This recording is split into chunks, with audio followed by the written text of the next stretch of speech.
Hi అండి. ఎన్నాళ్ళు ఈ విషయం తెలియక శారీలో వచ్చినటువంటి స్పాంజ్ పేపర్‌లని ఎన్ని పడేసామో చూస్తే మీరే ఆశ్చర్యపోతారు. ఈ టిప్ తెలుసుకునే ముందు చిన్న రిక్వెస్ట్ అండి. మన ఛానల్ ఎవరైనా ఫస్ట్ టైమ్ చూస్తున్నట్లయితే ప్లీజ్ అండి ప్రీవియస్ వీడియో చూసి మీకు నచ్చితేనే ఛానల్‌ని సబ్స్క్రైబ్ చేసుకోండి.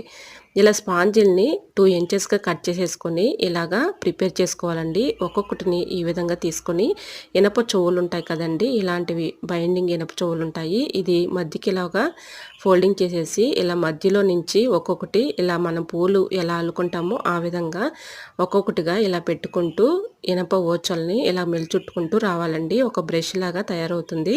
రూపాయి ఖర్చు లేకుండా మనం ఇంట్లోనే చక్కగా ఈ విధంగా బ్రష్ లాగా ప్రిపేర్ చేసుకోవచ్చు. ఇలా ఇనప ఓచలతో ఇలా స్పాంజిని ఇలా పెట్టేసుకున్నాం అనుకోండి, చక్కగా బ్రష్గా తయారవుతుంది. బాటిల్ మనం ఇలా క్లీన్ చేసుకోవడానికి యూజ్ అవుతుంది. అలానే వాటర్ క్యాన్స్ ఉంటాయి కదండీ! మనం వాటర్ తెచ్చుకుంటూ ఉంటాము. వాటర్ క్యాన్ కూడా చక్కగా క్లీన్ చేసుకోవడానికి చాలా చక్కగా హెల్ప్ అవుతుందండి. రూపాయి ఖర్చు లేకుండా ఇంట్లో పడేసే వాటితో ఈ విధంగా ప్రిపేర్ చేసుకోవచ్చండి. ఫుల్ వీడియో కావాలంటే మన యూట్యూబ్ ఛానల్‌లో ఉంటుంది.